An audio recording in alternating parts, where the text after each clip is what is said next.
Okay, so now we're going to talk about our polity. We're going back to polity, that big word. Here we go. P-O-L-I-T-Y,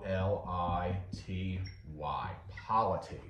And this is the way that we structure ourselves as a church. And I'm going to get a new marker because this marker is not working very well. Here we go. So our polity, here we go. That's better. Look at that. Polity. So how do you think we're structured as an Episcopal church? Well, we'll start here. So the basic unit of the church for us as Anglicans and as Episcopalians is, I'm waiting for you to think about it, not the parish. It is the diocese. So right now, we are part of the Diocese of Bethlehem, right? We will soon be reunified with the Diocese of Central Pennsylvania at the beginning of 2026, and we will become the Diocese of the Susquehanna. For now, we are still Bethlehem Episcopalians, and the diocese is all of the people in a large geographic area. So basically, in our case, our diocese, if you think of PA, there's PA, right? Our diocese is kind of this northeastern corner of Pennsylvania. There are 5 dioceses currently in PA. There's the Diocese of Pennsylvania, the Diocese of Bethlehem, the Diocese of Central Pennsylvania, the Diocese of Northwest Pennsylvania, and the Diocese of Pittsburgh, okay? You don't need to know that, but that at least helps you to understand that there are currently 5. Soon enough, we'll be reunited with Central Pennsylvania and will be one diocese kind of across the upper northeast corner and the middle of the state, the Diocese of the Susquehanna. But that diocese is centered around that gathered group of Christians in the Anglican, in the Episcopal tradition, up in northeastern Pennsylvania, currently for us. And when we gather together, what we do is we gather together in what's called convention. And in order to do the business of convention, we elect people to represent us. And those people, a bunch of people, are sent from all of the different communities across the diocese, and each local gathering, each parish gets a handful of people to send. They elect each year to send to convention their delegates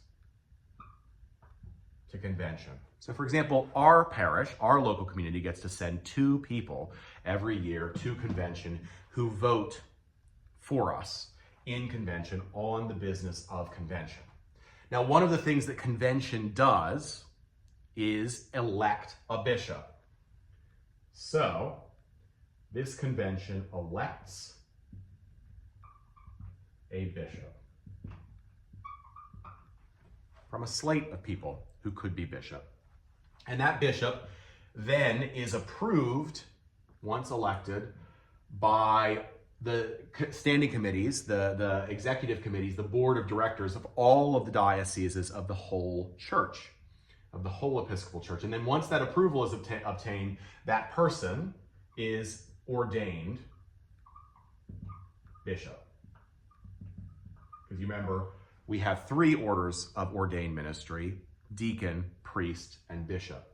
That person is ordained bishop, and then that person becomes the bishop diocesan. Okay, so we have a bishop diocesan. And that person is ordained to care sacramentally for the whole diocese. And the diocese gathers around our bishop, and in convention every year to carry out the business of the church. So one of the things that you want to be thinking about as you prepare for confirmation because you're going to be confirmed by the bishop, right? Bishop Kevin is coming to confirm you because only a bishop in our tradition can administer the sacrament of confirmation. The bishop is going to come. You're going to meet Bishop Kevin. And one of the things that you can be thinking about is eventually, one day, you should plan to be elected, to put yourself forward, to be elected, to be a delegate to diocesan convention, which usually happens in the fall, usually happens in October or November. So that's the diocese. Okay, so that's the basic unit. We are Bethlehem Episcopalians at this point in time. Soon enough, we'll be Susquehanna Episcopalians. But we are Episcopalians in a diocese. That's the way we first understand ourselves, as diocesan people. Then, of course, there's a layer down and there's a layer up from the diocese. So, the layer down from the diocese is the parish.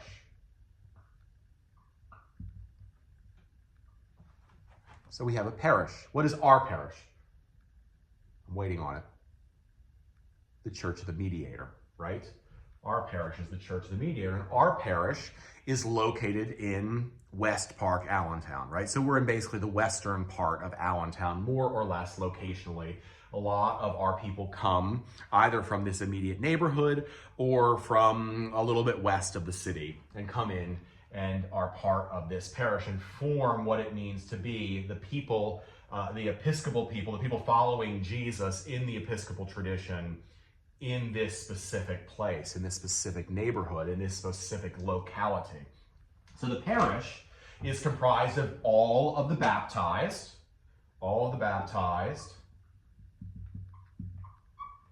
in this locality. In our case, in Western Allentown.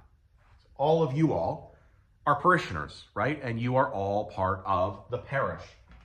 Now what happens is the parish gets together annually, just like the diocese. The diocese has convention, and annually, usually in January, sometimes in February, we meet together in annual meeting. And at the annual meeting, just like at the convention of the diocese, we review and we approve a budget that's been put together. We usually do some order of business, which usually includes electing certain people. Some of the things that we do is we elect at our annual meeting our delegates that will go on our behalf to diocesan convention. We elect them annually. They're put forward, a slate of candidates is put forward, and we elect them. And they are, this is an important democratic, representative democratic process, right? The church expects lay people. These delegates are lay people. They're people who are baptized. I go along as a clergy person because I am not resident in the parish. I serve the parish and I'm called to the parish. But I, as a clergy person, vote in diocesan convention by virtue of being an ordained person. The delegates go on behalf of the parish. And then we also elect a vestry. And the vestry is the board of directors of the parish. And the vestry consists of the priest in charge,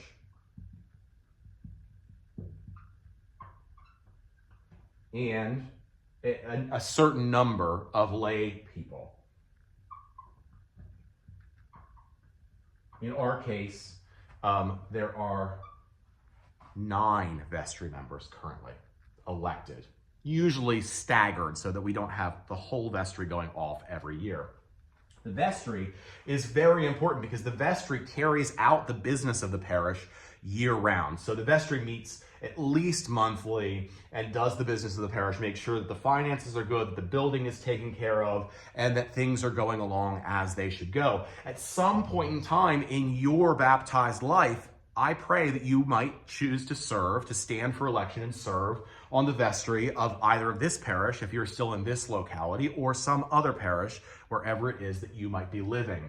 That you would be part of that, because this is an important part and something that people don't understand about the Episcopal Church is that we expect lay people to take up their place in the governance, in the maintenance, and in the continuation of the church, and the governance of the church. We need you all to be involved in that. So we need delegates. We need people who serve on vestry. Of course, there's a lot of other committees that are part of the parish as well, and those all require people to volunteer and to put themselves forward and to serve, and that is how the parish works. Now, one of the things that happens is that when one of the roles of the vestry, right, because they're elected, the vestry is elected to make decisions on our behalf. The vestry, together with other people, in consultation with other people, calls a rector. I'm the rector. That means I went through a process, an interview process. I put in my name with the parish and went through multiple interviews. And then the committee, the call committee, made a recommendation that they thought that I should be the next rector. And they made that recommendation to the vestry. And the vestry interviewed me again and said, you know, we hear it too. We think that God is calling us to call Dale as rector. And then they voted together and extended a call to ask me to become the rector. And I said, yes, I will become your rector. I accepted that call. And a rector is the priest in charge, and a rector is a tenured priest in charge, rector. That means that in our tradition, a priest gets to choose how long he or she stays as the rector of a parish. It's a permanent position, a rector is. Sometimes parishes are large enough to have other clergy who serve underneath of the rector, as well as staff people, right? For example, we have a director of music, we have an administrator, we have a youth minister, we have a bookkeeper. Those people serve under the rector or together with the rector. The rector is called by the vestry and then serves as the chair of the vestry. Okay, so the priest and the people work constantly together democratically to continue the work, the mission, and the ministry of the church. So as you notice, it's all based on election, right? The whole system works on election. This is why there isn't in the Episcopal Church a group of bishops who just sits and makes decisions for us. This is very different from many other polities, many other ways of living out the life of the church, even within the Anglican communion. Our American Episcopal Church, what started as the American Episcopal Church, which is now international, is very much based around the same principles that gave us the United States government, the constitutional democracy that we have, which is based on the importance of electing people by majority vote to serve on our behalf, right? So far we've talked about the diocese, which has a bishop. That's the ordained person, right? The diocese is all the baptized people in a large geographic area. And then we've talked about the parish, which is the local gathering of the baptized, which is generally centered around a rector, which is a priest. Okay, and then we have to talk about the church-wide. We don't refer to it as the national church because it is not just the United States. Our largest diocese is the Diocese of Haiti. So imagine that. The Episcopal Church is not just in the United States anymore. The church-wide office, that's why we don't call it the national church. The church-wide level of the church then is a gathering that happens every 3 years. Church-wide happens every 3 years, and that is called the General Convention. So the diocese has an annual convention, diocesan convention. The church-wide body has a 3-year general convention. The general convention is a massive gathering of Episcopalians. And again, what happens is that diocesan convention every year, or every year before general convention, the diocese elects a delegation, a deputation rather. So it's deputies to convention. Those are elected people, and usually each diocese, it's 6 to 8 people from each diocese who are elected to represent as deputies the diocese to General Convention. And when you go to General Convention, that group of people is like 1,000 people. It's pretty awesome. So at General Convention, there are 2 houses. Okay, there's the House of Deputies, and then there's the House of Bishops. And deputies can be lay or clergy, priests or deacons. And then all the bishops meet together in house. All of the bishops from across all of the dioceses of the church, they gather together. And any act of convention has to be voted on by both the House of Deputies, those representing as deputies the various dioceses of the church, and the House of Bishops. So let's say I propose that we're going to make every Sunday a day for ice cream. And I propose that to the House of the Deputies, and the House of Deputies says, you know, that's a great idea. We're going to say as the Episcopal Church, every Sunday should be a day for ice cream. They vote on it and they approve it by majority. Then it goes to the House of Bishops, and the House of Bishops reads it and they say, you know, that seems a little off to us. We don't think that every Sunday should be a day for ice cream. So the bishops vote it down. That means it does not become an act of convention. If the bishops agreed with it, it would become an act of convention and would become a canon or an act that is binding on the whole Episcopal Church, every diocese and every Episcopalian. It's a dual house, a bicameral legislature. Every 3 years, the General Convention, and those people are elected, the deputies, and the bishops go, because they are bishops, to take up their office as the House of Bishops and the House of Deputies. There is a person who is called the President of the House of Deputies, and there is a person who is called the Presiding Bishop. You've heard of this, right? The Presiding Bishop is the bishop who is elected by the whole House of Bishops to serve as their presider. And that person is elected every 9 years. The president of the House of Deputies is elected every 3 years and can be re-elected for up to 9 years. So every 3 years. Those are those terms. Okay, so President of the House of Deputies, Presiding Bishop, and we know our Presiding Bishop currently is Sean Rowe. Our current President of the House of Deputies is Julia Elia Harris.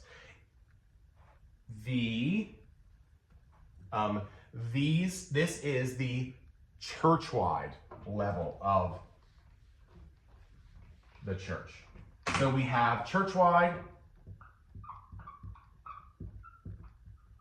we have diocesan, the diocese, and then, oh, I spelled that wrong, diocese, and then we have the parish, the parochial level. Church of the Mediator, Diocese of Bethlehem, the Episcopal Church. That's our polity. And as you notice, then we have one more kind of more loose level, which is called the Anglican Communion. Anglican Communion is a association of independent, what are called provinces. Association of independent provinces. The Episcopal Church is a province of the Anglican Communion. The Church of England is a province of the Anglican Communion. The Episcopal Church of Scotland is a province of the Anglican Communion.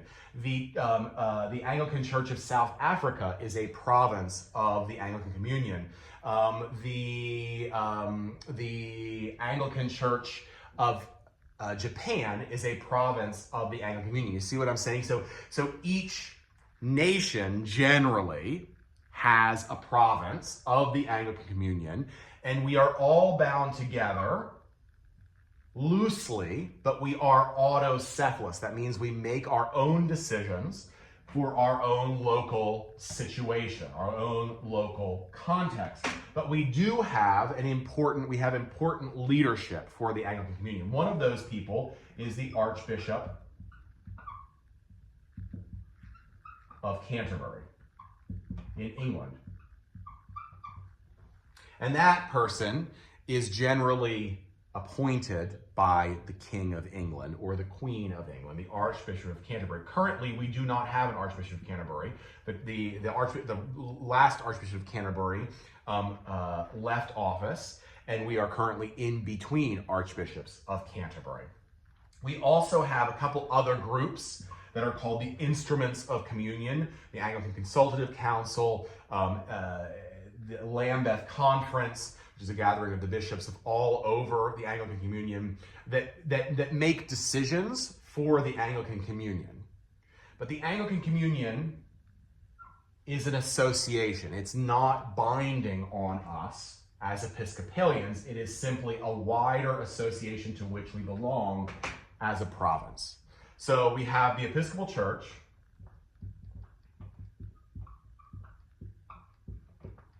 we have the Diocese of Bethlehem, and then we have Mediator, our parish.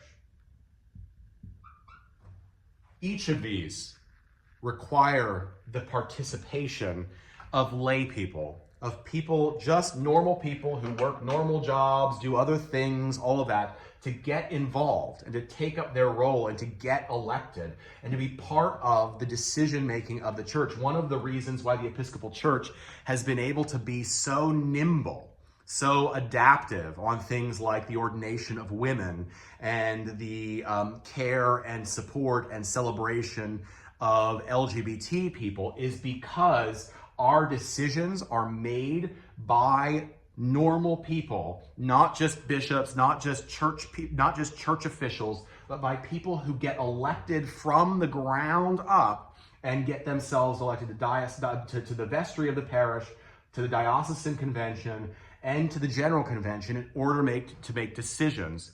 So consider, for example, the ordination of women, which happened, that decision was made officially in 1976 at General Convention. That decision included somebody like Patricia Gockler from our parish. Mo Gockler from our parish were there for the vote that normalized women's ordination. The Book of Common Prayer is voted upon in two general conventions. It takes two general conventions for that.